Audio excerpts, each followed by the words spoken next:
Olá pessoal, meu nome é Freire, eu moro aqui em Natal, Rio Grande do Norte, sou um dos cofundadores do movimento Cristianismo Relevante. É um movimento que incentiva, né, a participação dos cristãos na esfera pública.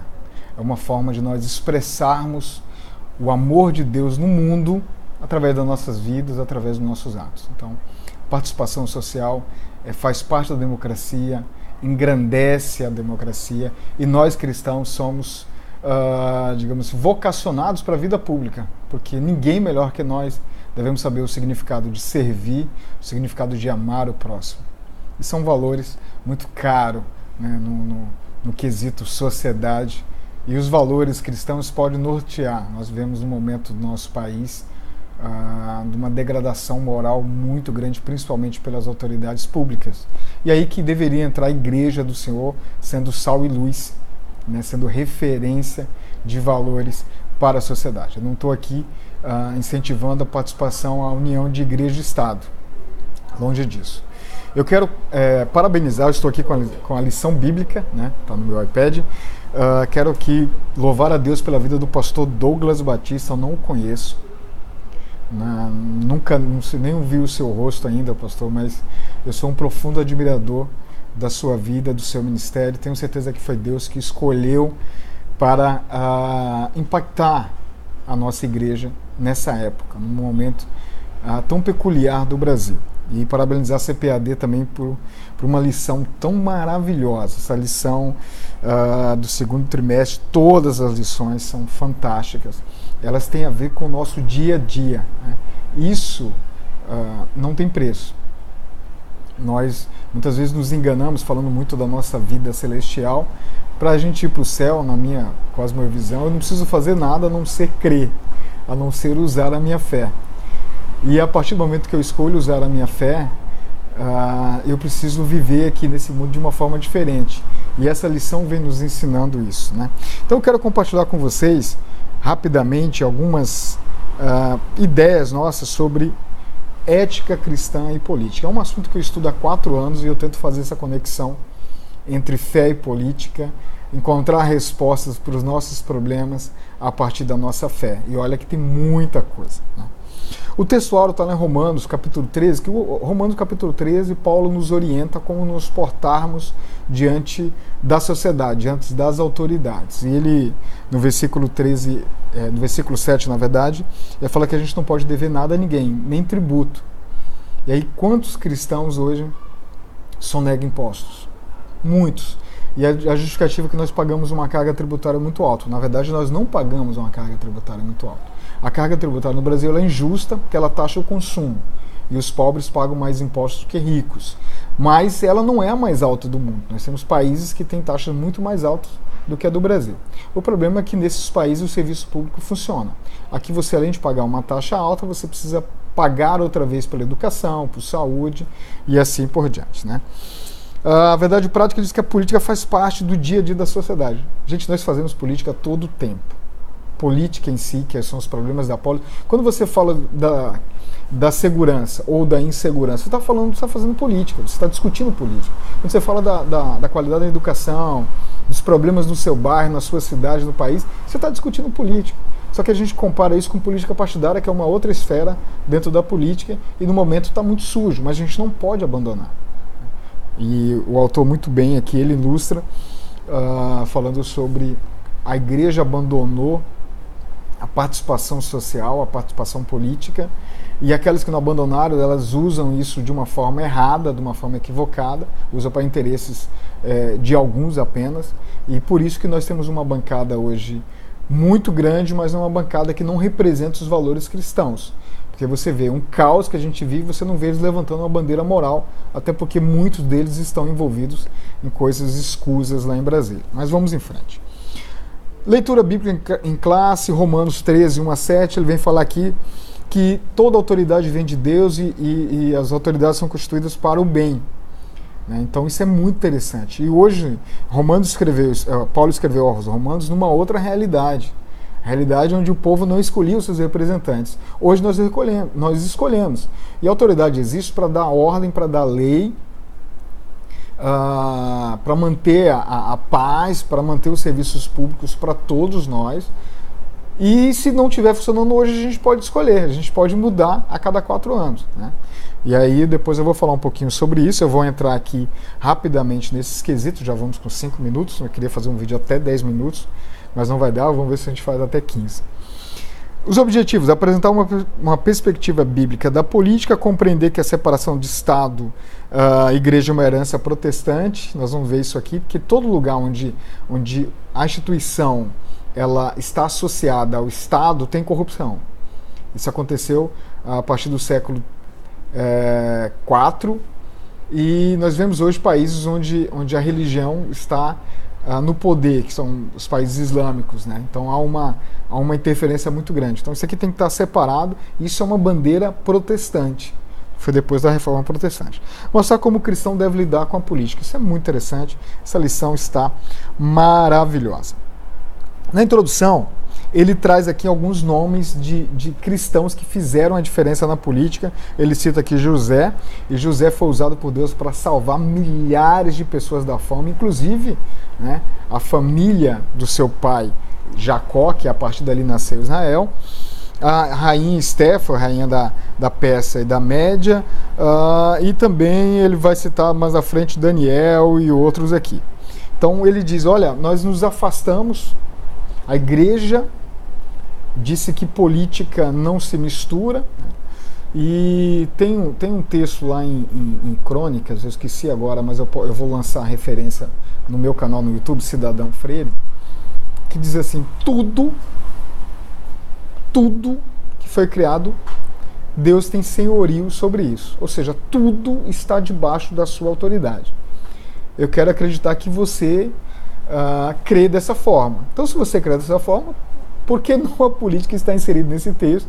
E por que não o Senhor pode interferir nesse momento político do Brasil, utilizando a mim e a você para mudar essa realidade? Nós vamos falar um pouquinho no final, eu vou tentar fazer um resumo e vou colocar também o link de uma apresentação que eu venho ministrando aqui em Natal, que é Fé e Cidadania, onde a gente fala isso com bastante calma. No próximo domingo agora, no dia dessa lição, né, eu vou ministrar essa lição na Assembleia de Deus aqui no bairro de Pirangi, em Natal, a convite do meu pastor, né, que é mais do que pastor, Luiz Gonzaga, é uma pessoa que é referência na minha vida, e por isso que eu estou gravando também essa aula, até para ajudar outros que vão ministrar também. Uma perspectiva bíblica, estamos no tópico primeiro. Deus governa sobre todos os aspectos da vida humana. Eu acabei de falar isso aqui, né? Onde ele traz algumas referências. Queridos, Deus governa sobre tudo. Não há nada que Deus não possa falar, isso aqui é meu. Tudo foi obra dele, tudo foi criado por ele. Nós vamos ver que Deus está interessado como a igreja deve se portar na sociedade. Ele se preocupa com detalhe, né? Nós vamos ver isso lá na frente. Você pode ler Levíticos, a partir do 19 você vê como que Deus queria que as relações sociais em Israel funcionassem. Ele estava preocupado até na forma que um irmão emprestava dinheiro para outro irmão. Olha só, interessante essa preocupação de Deus. Deus levanta homens que o glorifiquem na política, e ele cita mais uma vez aqui José, Esther, Daniel, e ele cita um cidadão aqui que eu sou fã dele, que é o William Wilberforce. Esse homem, ele se converteu ao cristianismo, ele já era deputado no século XVIII, final do século XVIII, na Inglaterra. E ele decidiu sair da política para servir a Deus. E ele foi convencido por pastores da época, foi na mesma época de John Wesley, mas John Wesley não participou dessa fase inicial dele, que ele tinha que servir a Deus através da política. E aí ele encabeçou uma luta para a restauração moral da Inglaterra e contra o comércio de escravos. E ele passou 30 anos para aprovar uma lei que mudou o mundo da época. Detalhe, o comércio de escravos era chancelado pela igreja protestante da época e pela igreja católica da época. Era o que movimentava a economia dos países ricos da época. E esse homem enfrentou isso, motivado pela sua fé, onde ele entendia que todos os seres humanos são iguais e Deus não faz acepção de pessoas. Se Deus não faz acepção de pessoa, o africano, o americano, o europeu, o asiático ou qualquer um outro são iguais perante Deus. Então Deus não faz essa acepção de pessoa e ele transformou o mundo na sua época. Eu recomendo que vocês assistam o filme Jornada pela Liberdade, conta essa história. Toda vez que eu assisto esse filme eu choro muito. No tópico 3 aqui, no número 3 do tópico 1, na verdade, o Estado e a política.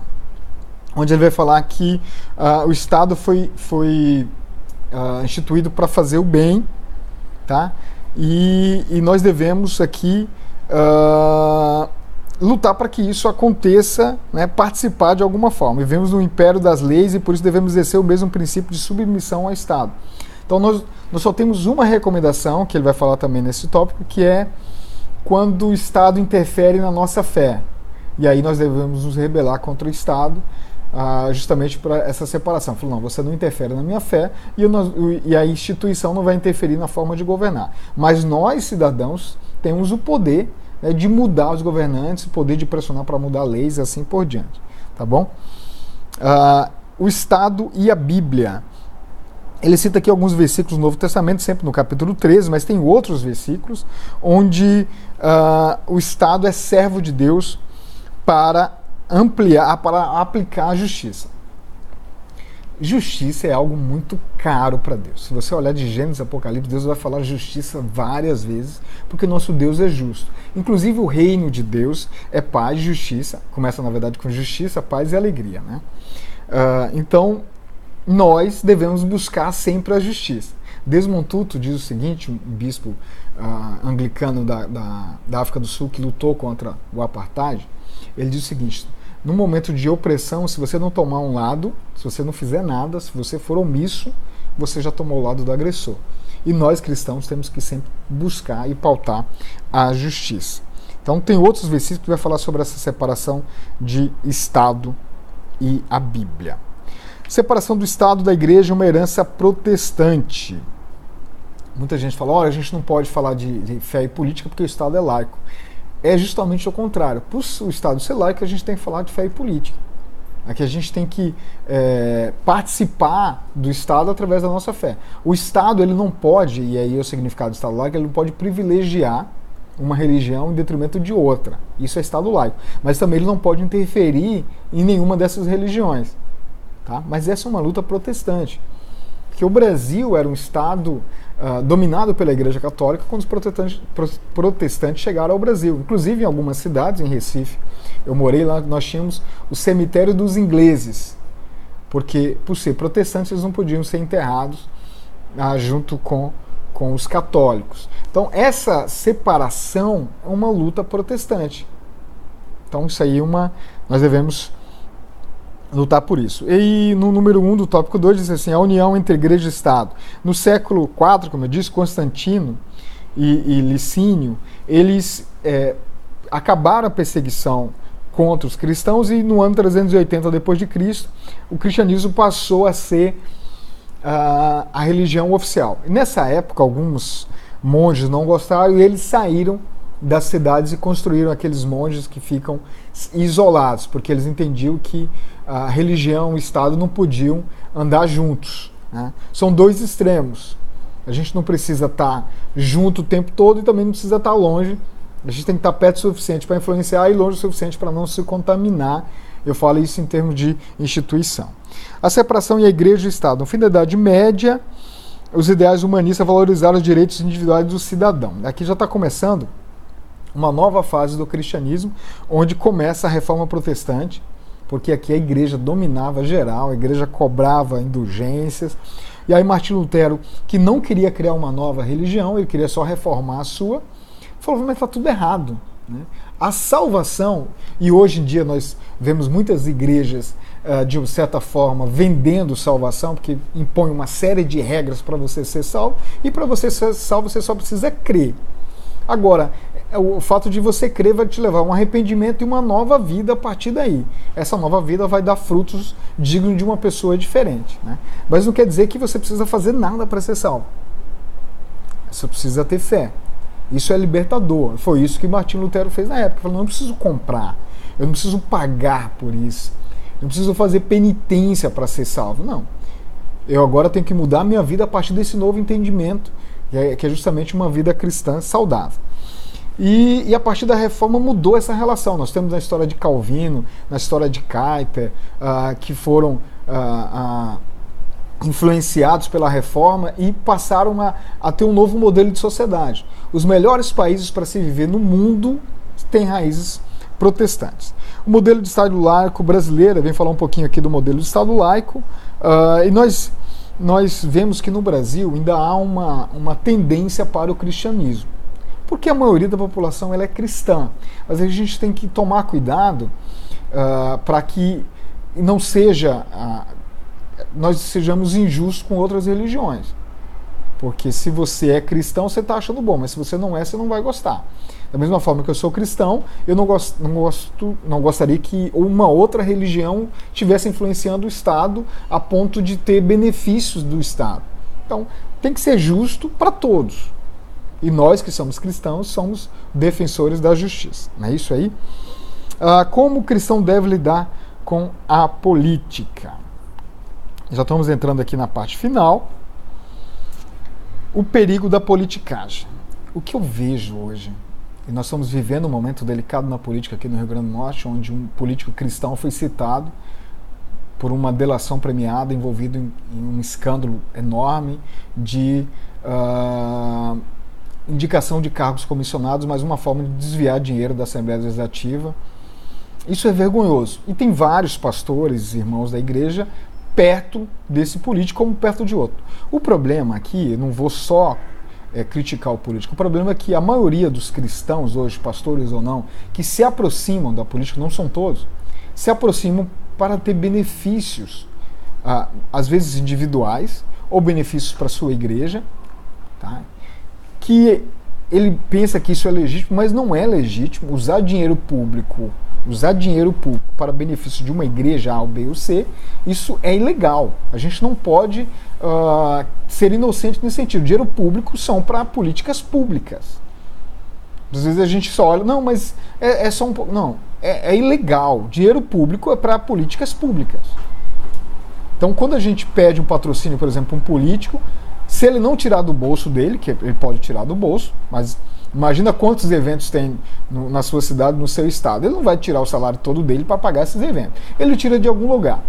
E ele tirando de algum lugar vai estar tirando dinheiro, muitas vezes, da saúde, da educação, da segurança. E nós não pensamos nessas consequências. Tá bom? Então, é melhor a gente tomar cuidado, se aproximar dos políticos para dizer o seguinte: olha, eu quero aqui te ajudar sem interesse nenhum, mas também do mesmo jeito eu não vou perder minha voz profética. Porque hoje esses pastores que sempre estiveram com ele não podem falar nada. Perderam o poder da palavra profética, dizer, você está errado, você está em pecado, você precisa se arrepender.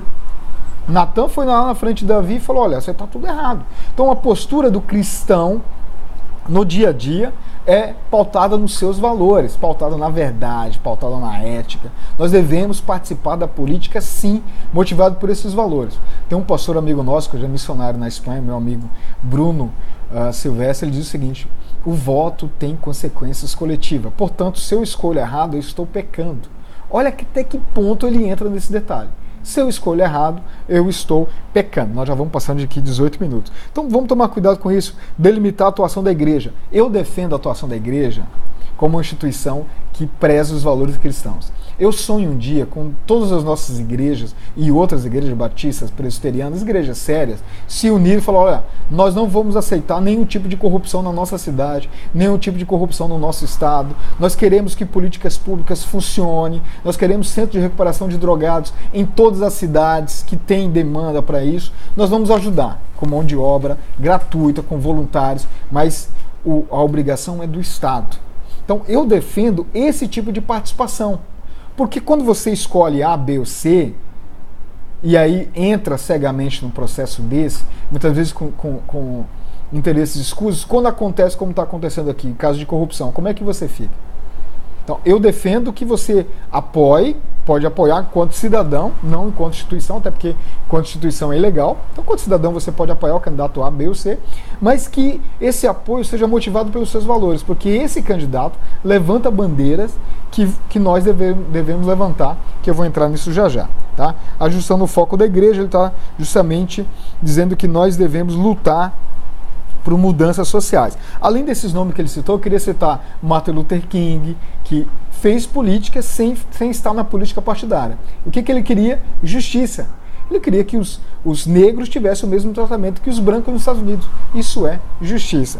Nós podemos citar Kuyper na Holanda, que influenciou a Holanda, e no aniversário de 70 anos dele, o primeiro-ministro da Holanda na época disse o seguinte: na história dos últimos 40 anos, em nenhuma página que vamos escrever a história da Holanda, nós não podemos escrever essa página sem citar o nome de Kuyper. E Kuyper disse uma frase seguinte: não há 1 centímetro na sua vida que Deus não requeira ser dele. Então é muito forte, eu recomendo que vocês vejam isso aí. Queridos, para melhorar e passar alguns subsídios, quando eu estudo esse assunto, eu tento entender a lógica por trás desse assunto. Então, por que Paulo escreveu aos Romanos que eu devo obedecer às autoridades, orar por elas, que eu devo, que elas são instituídas para fazer o bem, para buscar o que é justo? Se você for lá em Êxodo, capítulo 3, Deus vai conversar com Moisés, quando Deus chama Moisés na sarça e diz assim: olha, eu tenho visto a opressão do meu povo e tenho escutado o seu clamor. Lembra que as autoridades foram para promover o bem, a justiça e punir o que é mal? Às vezes a autoridade não faz isso. E aí aqueles que estão sofrendo clamam a Deus e Deus responde, como fez aqui para libertar o povo do Egito. E aí no versículo seguinte, no versículo 8, diz: por isso eu desci para libertá-lo das mãos do Egito. Mas ele fez isso através de Moisés. Deus não precisava de Moisés, não precisa de mim, não precisa de você. Mas Deus quer nos usar para libertar o povo da opressão. E aí nós vamos começar a ver alguns princípios cristãos. Levítico, Deus ele desenha uma engenharia social. Ele diz lá em Levítico, a partir do capítulo 19, versículo 9 em diante, diz assim: olha, não furte, não minta para os seus irmãos. Deus está preocupado até com esse detalhe: não minta. Né? Se você plantou uma vinha, uma plantação, você não pode passar na segunda vez colhendo, só pode passar a primeira. E o que cair no chão você não pega, porque isso são para os pobres, são para os estrangeiros, para as viúvas e para os órfãos. Não oprime nem roube o seu próximo. Não trate os deficientes. Ele fala aqui do surdo, do cego. Trate eles com dignidade. O pagamento do diarista não pode deixar no dia seguinte. Olha o detalhe da preocupação de Deus com Israel. Isso aqui é política. Deus está preocupado que essa sociedade viva de forma justa, humanitária. Então, mais na frente, não cometam injustiça no julgamento, não favoreça nenhum pobre e nem agradar os grandes, mas julgue o seu próximo com justiça. Olha só, olha os princípios para uma boa convivência. E ele continua no versículo 32 também: olha, amem-no como, aliás, o estrangeiro que vive com vocês, não maltrate. Deus preocupado com aqueles que não são judeus, não maltrate os judeus. Use balanças com pesos honestos, né? Não use medidas desonestas. Deus está preocupado com a balança que vai pesar o grão, a plantação. Olha a preocupação de Deus com a nossa vida social.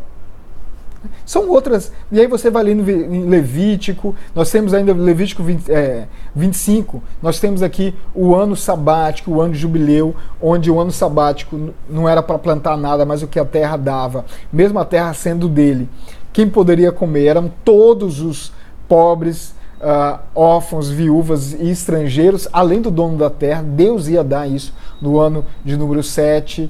O ano de jubileu, a cada 50 anos, todas as propriedades deveriam voltar para os seus donos de origem. Olha a preocupação de Deus com essa engenharia social. Eu estou correndo aqui, mas eu vou colocar esse link abaixo do meu vídeo no YouTube, tá certo? Então, não explore um ao outro, lá em Levítico 25, 17, mas tema a Deus de vocês.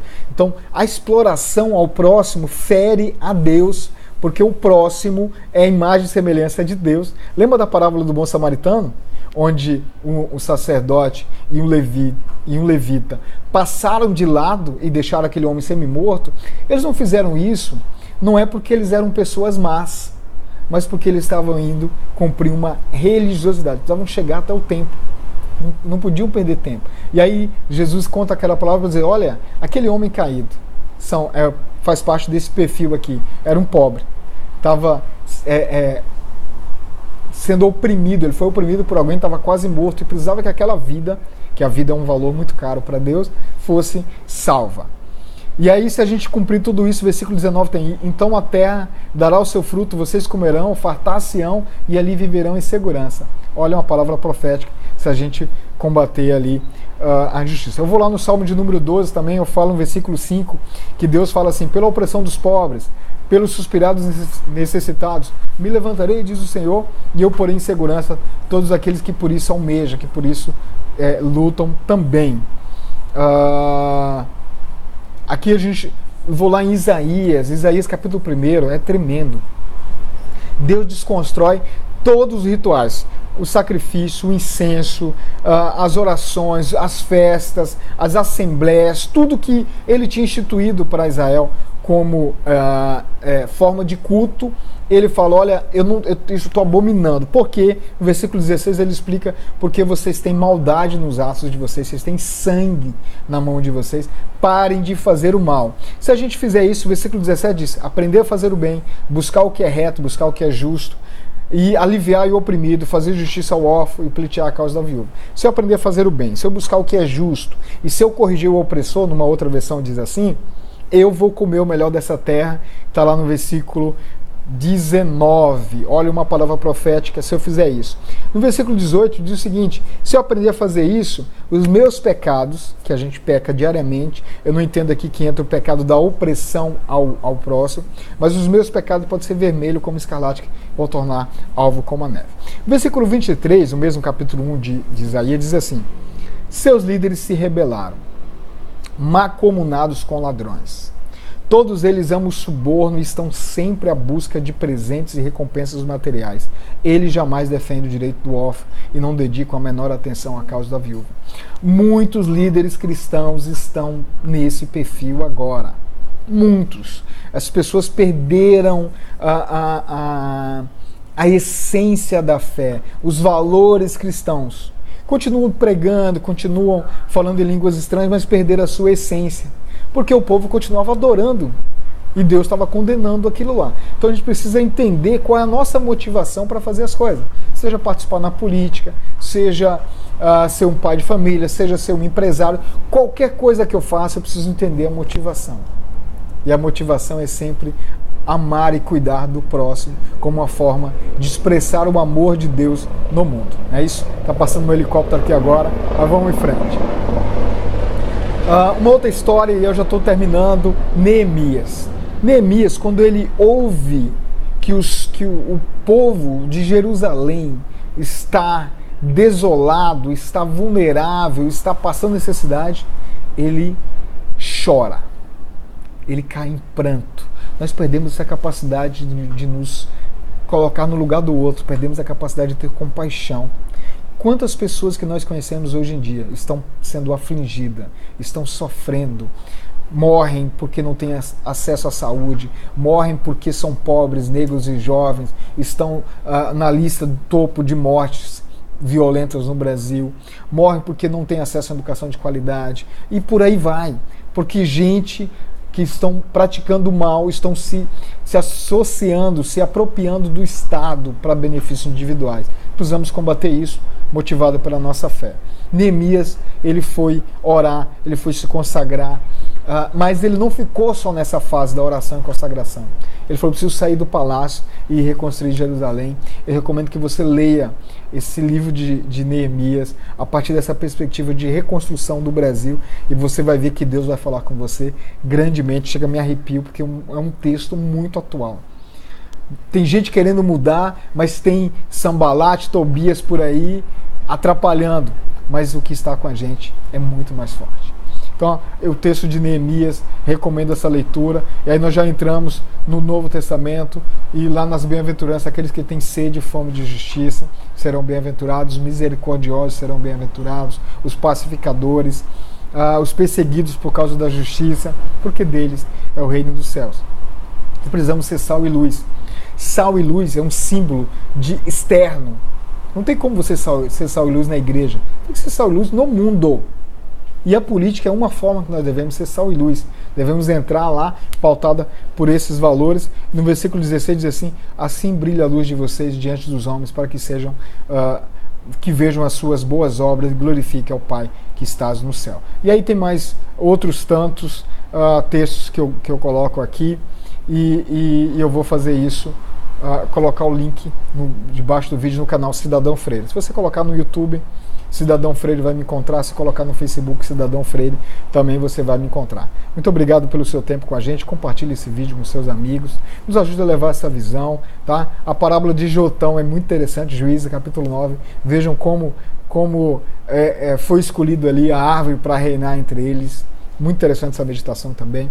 Recomendo que você curta nossas redes sociais. Muito obrigado por estar com a gente esse tempo. Que Deus continue te abençoando. Muito obrigado, pastor Douglas, por essa lição maravilhosa. Nos trouxe ensinamentos. Que Deus nos abençoe. Um abraço.